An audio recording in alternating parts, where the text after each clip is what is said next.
Hey everyone, welcome to Geeking Out, the podcast in which we dive into the career journeys of some of the amazing humans in tech and geek out on topics like software development, DevOps, observability, reliability, and everything in between. I'm your host, Adriana Villela, coming to you from Toronto, Canada. And geeking out with me today, I have Mandy Moore. Welcome, Mandy. Hello. Hey, I'm super excited to have you on here. And we have a really cool connection because Mandy used to be the producer of On Call Me Maybe, which is the podcast that Ana Margarita Medina and I used to do back in our Light Step days, which feels like forever ago, but it wasn't like that long ago. I love those days. I miss those days. Yeah, they were fun times. And where are you calling from, Mandy? I am from calling in from York, Pennsylvania. Awesome. Fellow East Coaster. Love it. Cool. Well, let's launch into the icebreaker questions. Are you ready? Sure. Okay, let's do it. So, first question, are you a lefty or a righty? I'm a lefty. Oh my God, me too. Yeah, we've got some special We skills. do. We do. And are you like everything lefty or a like some things you do right-handed? Like I can't mouse left-handed. No, I'm ambidextrous, so I write left-handed and I eat left-handed, but like I do all sports right-handed and I cut right-handed. No way. I I I do lots of things right-handed. That's so cool. It's so interesting to talk to fellow lefties about like the extent of their leftiness. Yeah, it's all over the place. It is. Ooh, fun. Awesome. Okay, next question. Are you an iPhone or Android gal? iPhone, Awesome. Fellow iPhoner. For computers, do you prefer Mac, Linux, or Windows? Mac. Same, same. Do you have a favorite programming language? No, I don't. I'm not a programmer. I just work tech adjacent. I love it. I love it. And it's so fun to like meet all sorts of folks who are tech adjacent and I've had a few on the podcast as well. So we will be digging more into that. Okay. Two more questions left. Do you prefer to consume your content using through video or text? Text. And final question, what is your superpower? Ooh, my superpower is being able to tell a good story. Ooh, fantastic. And so important also like in the type of work that you do as well, right? Exactly, exactly. Lots of storytelling involved in marketing and content marketing, tech marketing, all that kind of stuff. Well, awesome. I think this is a good segue to get into your tech journey because as you mentioned, you're tech adjacent. So why don't you tell us a little bit about that? Yeah, so I didn't set out to work in tech. I was a single mom on government assistance, just trying to survive. And this was about 15 years ago. I answered a Craigslist ad from a software developer who needed administrative help, like answering emails and scheduling meetings and doing kind of easy stuff. So I answered that ad and he hired me. And a few weeks in, he asked if I could edit his podcast. And I said, Pod what?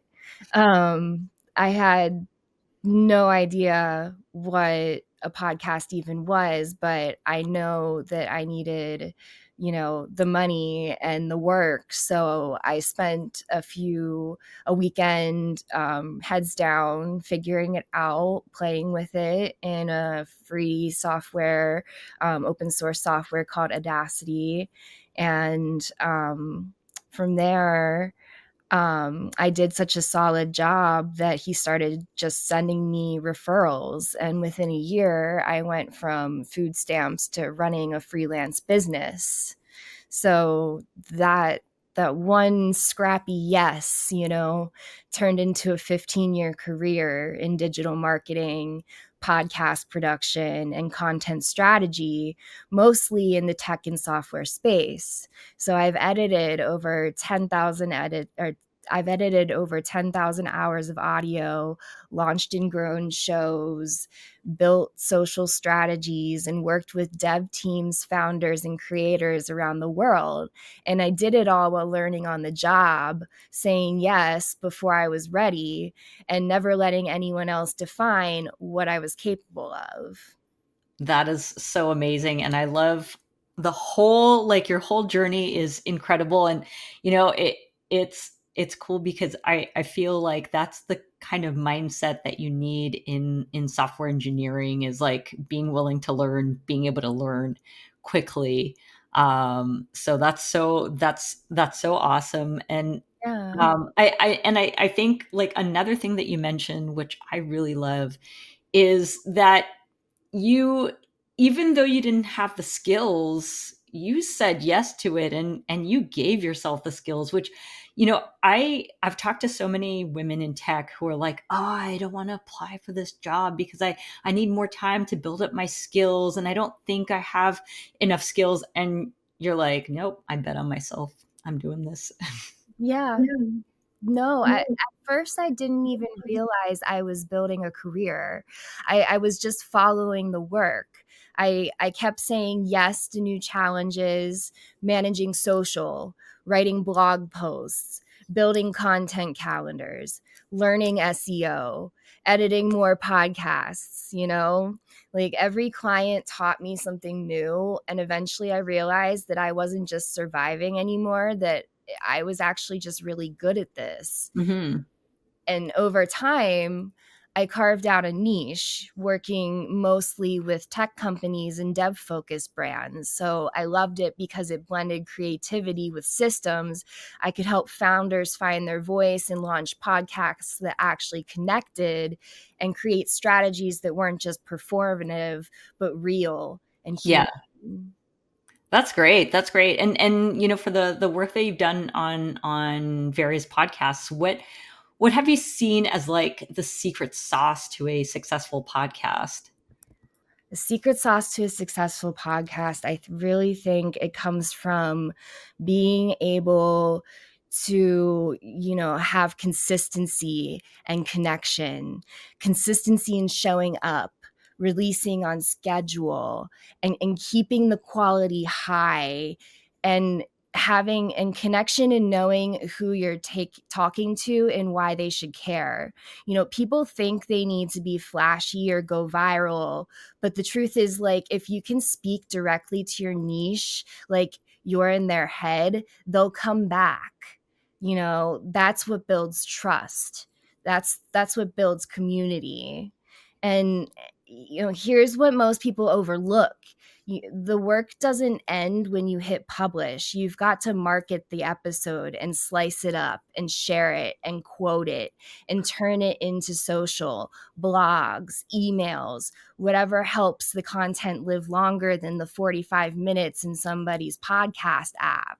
The best shows I've worked on have a clear voice, a strong point of view, and a host who gives a damn. You can't, Yeah. you can't fake that. Yeah, that's so true. That's so true. And it's cool because I learned so much from you when you were producing on Call Me Maybe for us, because I didn't know any of those things, and I remember even like that was my first time ever hosting a podcast, and I was like, oh my god, I am so terrified. And then when I started this podcast, I'm like, I went from having a co-host to not having a co-host to and having to do everything myself, and it is so much work, and especially as you said, to keep that content going even long past when the episode drops. Like I swear I spend a lot of my time picking like the perfect audiograms for my podcast, and it's like every time I do it, I'm like, oh my God, this is like so much work. But then you like find that perfect quote and you're like, ah, it was so worth it. Yeah. No, people love the idea of having a podcast, but what they don't always love is the actual work that goes into making it good. It's not just hopping on Zoom and chatting with your friend for 45 minutes. There's prep and scripting and guest management and audio editing, writing the show notes and uploading, promoting. repurposing clips for social. And then there's the tracking the analytics, everybody's most fun Yep. part, and then doing it again next week and the week after that. So a great podcast really takes intention and stamina. You have to care enough to keep showing up, even when you're tired, and even when the downloads are low, and even when no one's cheering you on yet.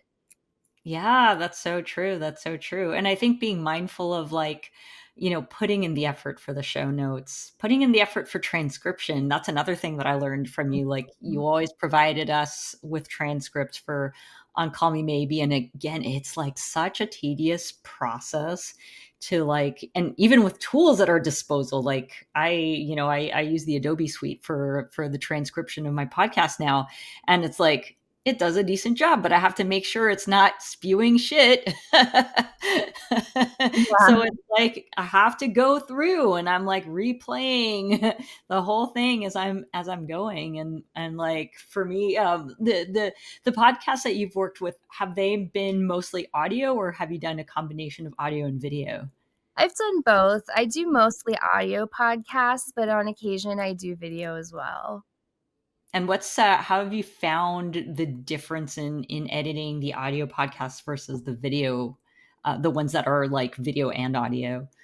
I mean, it's obviously technically it's going to be a little bit harder to edit video podcasts in general, but audio, I think I find it very relaxing when I audio edit it. I kind of look at it as putting a puzzle together and just kind of sitting down and editing out. Like you can, with audio, you can really get into the nitty gritty and edit out those and and the things that you don't want to make it into the conversation. Video is harder to do that. You have to really be mindful where your cuts are, and so does your subject. So that's where it gets a little dicey. Yeah, that's so true. I've had instances where I'm like cutting the video and I'm just listening to it. I'm like, oh, that sounds great. And then you look at the video itself and you see like someone jolting and you're like, ah, crap.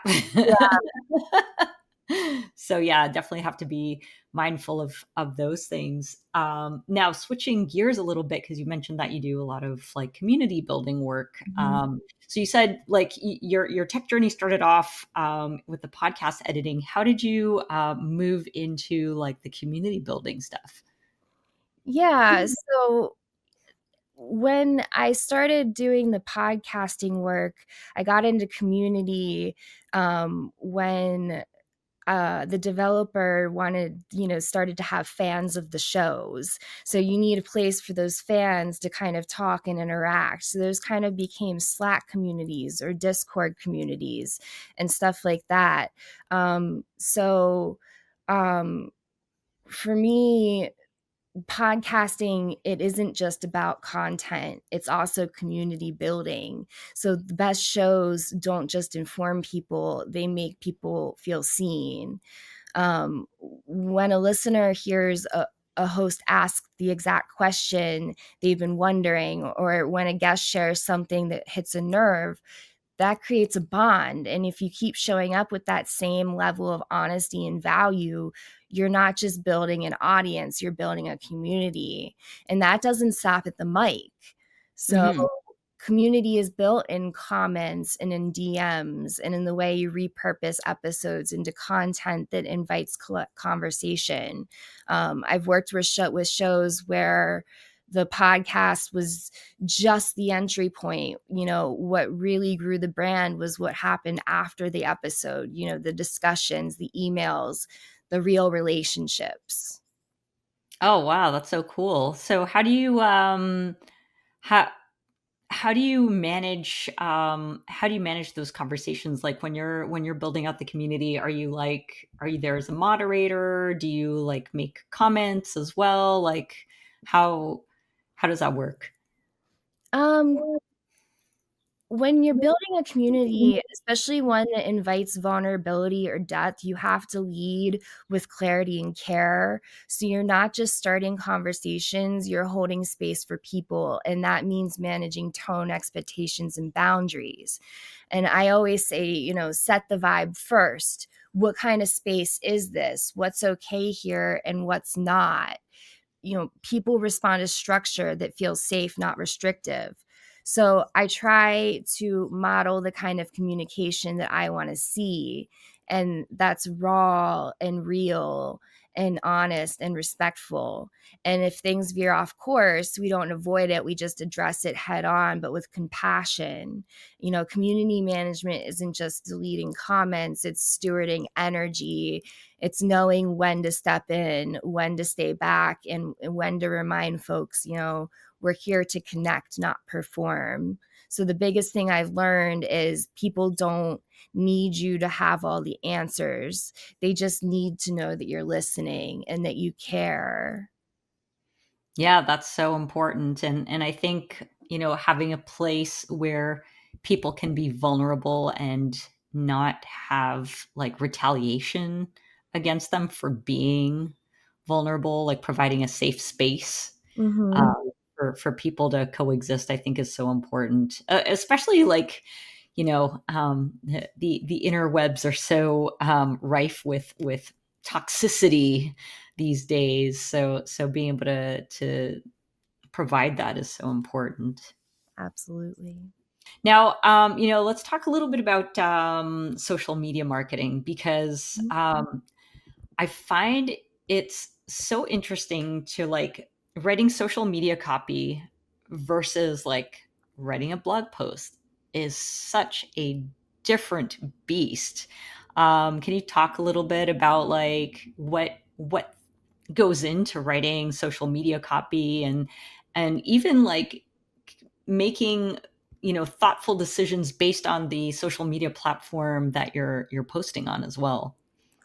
Yeah, so social media marketing gets a bad rap because people think it's either mindless scrolling or dancing on TikTok, but at its core, it's relationship building at scale.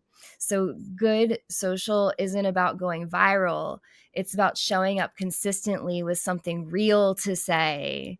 It's storytelling and strategy and service all rolled into one. It's knowing who you're talking to and what they care about and how to show up in a way that earns their trust over time. So I don't do fluff. I don't do hollow trends. I work with clients to find their actual voice, not the ones that their competitors are using, and build the content that resonates and that drives action and that doesn't feel like marketing. And I always remind people that social is a two-way street. If you're just broadcasting and not engaging, you're not doing social. You're just doing digital billboards. The power is in the comments and the replies and the conversation. That's where the brand loyalty lives. So, Yeah. good social media copy, what goes into that? Um, it might look short, but there's so much that goes into it. Every line has a job to do. You need a hook that grabs the attention in 1 to 2 seconds because that's all you've got when people Yep. are scrolling. You need messaging that's emotionally resonant but still aligned with your brand voice. You need to know the goal of the post. Is it engagement, click, share, saves? Every post should serve a purpose. And a lot of people don't understand that it's deeper. Social media is deeper than that. Yeah, that's so true. That's so true.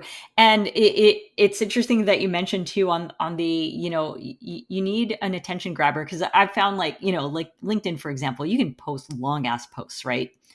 But if that first sentence or two doesn't grab someone's attention, then doesn't really matter what else you say afterwards, right? No, no, and you also have to understand the algorithmic context.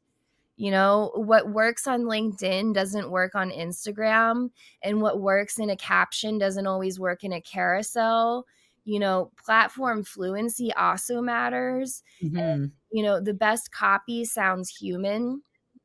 It mirrors how your audience actually talks.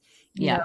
it solves a problem, it tells a story, or it says something bold enough to start a conversation. And ideally, it does that in as few words as possible because no one's here for a novel on a Tuesday afternoon. Oh my God, it's so, so true. Yeah. And I think also what you mentioned about like you can't just, it's not like you don't just post and walk away either. Like because otherwise, as you said, what's the point? Engaging, I think, really matters. And I think in doing so as well, the people who took the time to make comments are like, oh, they care. Yeah. Now, great copy is part psychology, part storytelling, and part restraint.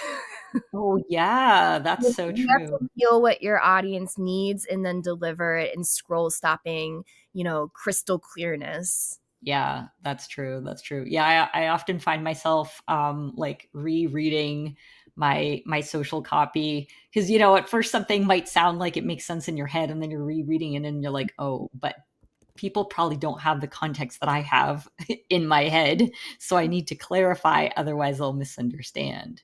Yeah. And then the other one that I find, like whereas with LinkedIn, you have much higher character limits, then you've got the opposite with like Blue Sky, Yeah. where you are so restricted. And I mean, I guess you can turn it into a thread, but I don't necessarily, I try to avoid those personally because I don't necessarily find that people will go through your thread. Yeah. No, Blue Sky forces you to be concise. You've got 300 characters to make your point, be funny or real or spark conversation. That's not a lot of room. But No. honestly, it makes you a better writer.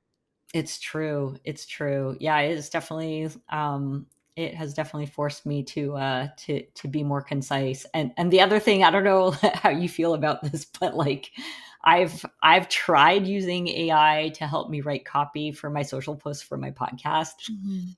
And I'm like, "Oh God." Did it ever fall flat on its face? Like I was like, this doesn't even sound like me. Yeah, no, you can't have there's no substitute for yourself. There's really not.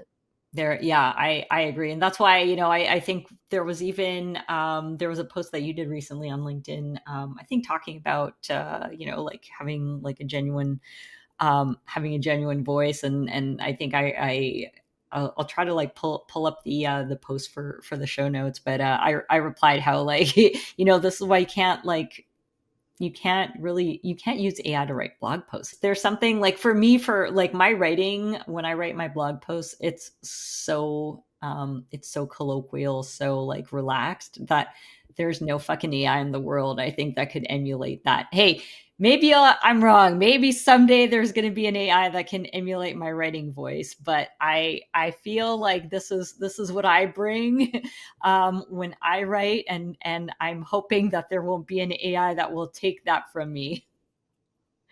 I hear you there. I hear you there. Blog writing, real blog writing is not just, hitting about, it's not just about hitting word counts or, stuffing in the keywords. It's about emotional resonance. It's about voice. It's about saying something that matters. So, yeah, AI can be a tool. I use it, but it's just not a replacement for voice. Yes, exactly. Like, sometimes I get fumbled on my words and I'm like, I'm wording this in like the stupidest way possible. So I'll like, I'll ask AI, just make this sound prettier. And I'm like, okay, I can work with that. That fits in. That fits in. But yeah, I mean, to use like a chunk of AI to replace your voice, just Mhm. I don't feel like that No, has ever worked. no, AI can give you structure. It can help you brainstorm. Hell, it can write a technically correct blog post, but what it can't do, at least not well, is just write like somebody who's been through it. Yes, and that's what people relate to. It doesn't know how to tell the truth in a way that makes somebody sit back and go, "Oh, so it's not just me." Yes, and I think you nailed it spot on, and I think this is what draws people to content, is that realization that we're in this together. You've experienced this. You know what it's like. You got in my head somehow. And and I think that that's what forms community. We all want to belong somehow, somewhere, right? Mhm. And finding places where people get us is like just the ultimate. I feel like that is the goal, right? Right. Now I wanted to ask you as well, speaking of like knowing the social media platform, um how do you find, because this is something I struggle with on Instagram, like promoting podcast content on Instagram. Like for me, I think I do my stuff does best like if I do audiograms, but like just a straight up post, you know, for my podcast is like, like Yeah. how do you feel like that differs from like your traditional, like your LinkedIn's and Blue Skies of the world? Yeah, so Instagram is all about visual storytelling. So for podcasting, the trick is to stop treating it like an audio platform and start treating it like a narrative preview. So I ask myself, what's the moment in this episode that would stop someone mid scroll? Is it a quote? Is it a facial expression? Is it a spicy Mm. opinion? A mic drop moment? That's the content I would lead with. Reels and carousels are gold right now. So you'd want, short, punchy clips with captions burned in, or, a series of slides that tease what the episode is about without giving it all away. Think value, emotion, or controversy in the first 3 seconds. Um, Yeah. and promote it more than once. People aren't seeing every post. You can repurpose the same episode 5 different ways across a few days and it still feel fresh. Yeah, that one's an interesting one though. Like re-promoting the content, because I do find I get a little bit self-conscious about re-promoting my content. Like, if I'll post like a link to a blog post and it didn't get like it didn't get any likes, say on Blue Sky, I'll be like, nobody loves me. And it's like, just repost it. Yeah, I mean, re-promoting content, it's not lazy, it's smart. The internet moves fast and people miss things and algorithms are just unpredictable. And if you're only posting about something once, you're basically whispering into a void and hoping somebody catches it. Yeah, that's actually a great way of putting it. Yeah, and that's the thing. It's basically, I guess the internet's kind of like this fast moving stream, and you'll like catch bits of it every so often, Mhm. and you'll miss probably most of it unless you're one of those people who's just like online all day long. There's no possible way Well, you can. people need to see something multiple times to remember it, let alone take action on it. And the truth is that nobody's paying as close attention to your feed as you are, usually, unless you're that person we just mentioned. You know, Yeah. what feels repetitive to you probably feels like clarity to your audience. Oh yeah, that's so true. That's so true.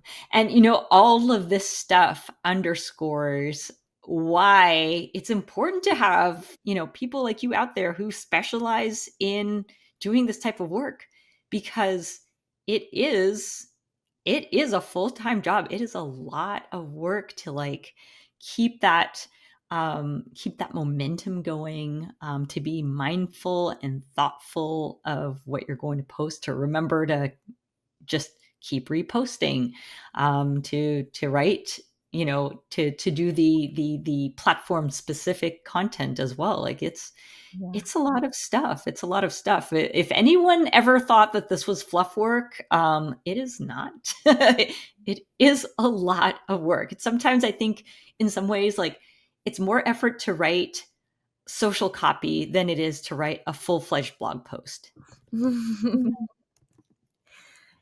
It's true.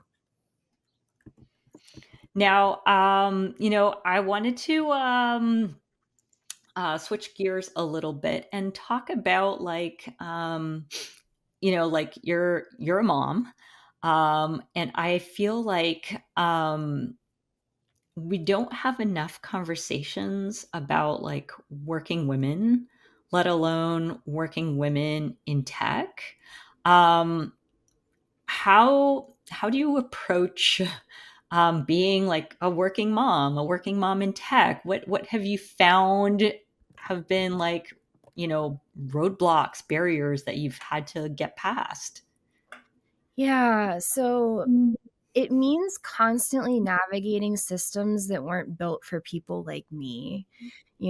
Tech loves to talk about innovation, but when it comes to flexibility, support, or understanding real life circumstances and chaos, it still has a really, really long way to go. I've had to build my own path, sometimes with a baby on my hip, sometimes between hospital visits like I am now, sometimes on 2 hours of sleep. There's no off switch when you're a mom. But honestly, that's what's made me better at what I do. I don't waste time. I communicate clearly and I get shit done. Yeah, absolutely. And I think that's what a lot of folks miss out on, the superpower of the mom is that you ain't got time for this shit. Let's get it done. Yeah, I've had to make peace with not being polished all the time. You'll get me on Zoom with a kid in the background sometimes, or, you'll get boundaries, you'll get reality, but you'll also get relentless follow through and creative problem solving and loyalty that doesn't quit when things get hard. I don't hide in being a mom. It's part of what makes me effective. And I think more, companies and people in tech need to realize that the messy middle is often where the best talent lives. It's so true. It's so true. And being unafraid to like just always showing perfection, because nobody lives in perfection. And I think like we fall victim to that like in social media. I think we fall victim to that at the workplace as well, right? Especially when office work was a lot more prevalent, and there's office persona that's like this super put together on the outside person, and then there's like chaotic real life that is actually behind that mask. And it's interesting, I was listening to this podcast that I really love called the Happiness Lab, and one of the episodes that they had on was talking about it was on parenting, and they were talking about like I think it was one of the former surgeon generals of the US was saying that he and his wife used to never invite people over to their house because it was like always chaotic and messy, and then they're like, whatever, we'll just do it, and people come as you are, like, whatever, this is what it is, we just want people to come over and have a good time. And this type of action gives people permission to like, oh my god, I don't have to be perfect all the time too. Because I think we all get caught up in these like the fake perfection that social media gives us, even as you said, like Zoom calls sometimes, like, oh, I look all pristine. No, I gave up on perfection a long time ago because it's not real. It's a moving target, and chasing it nearly cost me everything, my health, my creativity, and my peace. So I've built a career and a life out of showing up anyway, you know, whether that's messy or honest or in progress. And that's just where the real connection happens. No one relates to the version of you that has it all together. They relate to the version that's trying and learning and pivoting and getting back up. Yes. Yeah. And I think those are the stories that we need to highlight. And I think that's why it's so important also to like be so open about these things. Like on social media or on your LinkedIn, you've always been like very candid about this stuff. And I think it's awesome. I love it because I think you give other people permission to also share their stories because like it's not like we're all it's not like we're like you're not the only one going through this stuff. Everyone's got some form of struggle, and so you showing your vulnerability, and I think you show your resilience as well. And having worked with you as well, like the stuff that you put out for us for On Call Me Maybe was always like super top notch. I mean, this is what I aspire to. You're my benchmark whenever I do stuff for this podcast. I'm like, what would Mandy have done? And this is what I try to follow in the capacity that I can when I do my podcast. So I do thank you for being vulnerable in public on social media because I think we need that. I'm so over like the stuffiness of the corporate world, like been there, done that. Ugh.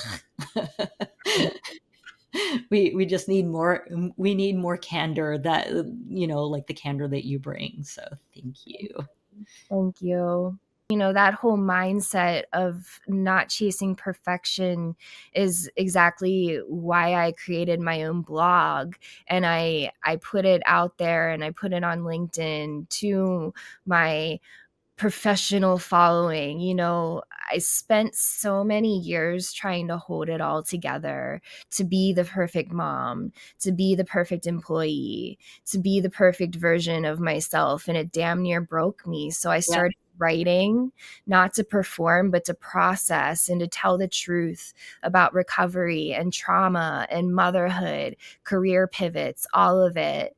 I wanted a place where people like me, people who have survived things that don't fit into tidy Instagram captions, could feel seen. Um, so yeah, that's why. Yeah, that's great. That's great. And I think, mentioning stuff like career pivots, another important thing to keep in mind these days, because like it's funny, I've had this conversation with my daughter. She's in 11th grade, and they get them thinking about like university early on. Like she took a careers course in 10th grade, and they're like, oh, you have to plan like the courses you're taking in high school. And she was getting overwhelmed. She's like, they're making me choose what I want to do. Like, and I don't even fully Mhm. understand what that is, right? Back in 10th grade. And I'm like, Hannah, the greatest thing that you have at your disposal is the ability to change your mind. Yeah, Because if it ain't working out for you, you can switch out of it. absolutely. And I think, I think, once we get into the workforce, we experience it firsthand. I mean, my career's pivoted so many times in Oh, the last 24 years. Like, it's wild. I don't know what I want to do. I don't know, and a part of me loves it, but a part of me hates it at the same time. So we'll see. Yeah, yeah. And you've got at your disposal the ability to pivot to something else. Exactly. You have the ability to change, and you wake up and it's a brand new day, and you can be whatever you want to be on any given day. Exactly. I love that so much. Now we are coming up on time, but before we part ways, do you have any? I mean, you've had so many lovely words of wisdom. I'm going to have a hard time picking out the audiograms for this episode. But do you have any parting words of wisdom or hot takes or anything you want to share as final words with our audience? Hmm. Parting words of wisdom. If I have to leave you with anything, it's, I guess, it's stop waiting to feel ready. Ready is a myth. Clarity comes after action, not before. So say yes to the things that scare you. Start messy, hit publish, even if your voice shakes. You don't need to be perfect. You just need to be real. That's what people connect with. That's what changes things. So, whether you're building a brand or healing something big or, trying to make it through the week, you're allowed to take up space exactly as you are. You don't have to earn your right to be here. Damn, that is wow. Those are such powerful words. That's going to probably make it onto an audiogram. No, so powerful, and what a lovely way to finish off the episode. So once again, thank you, Mandy, so much for geeking out with me today. And y'all don't forget to subscribe. Be sure to check the show notes for additional resources and to connect with us and our guests on social media. Until next time. Peace out, geek out. Geeking Out is hosted and produced by me, Adriana Vilela. I also compose and perform the theme music on my trusty clarinet. Geeking Out is also produced by my daughter, Hannah Maxwell, who incidentally designed all of the cool graphics. Be sure to follow us on all the socials by going to bento.me/geekingout.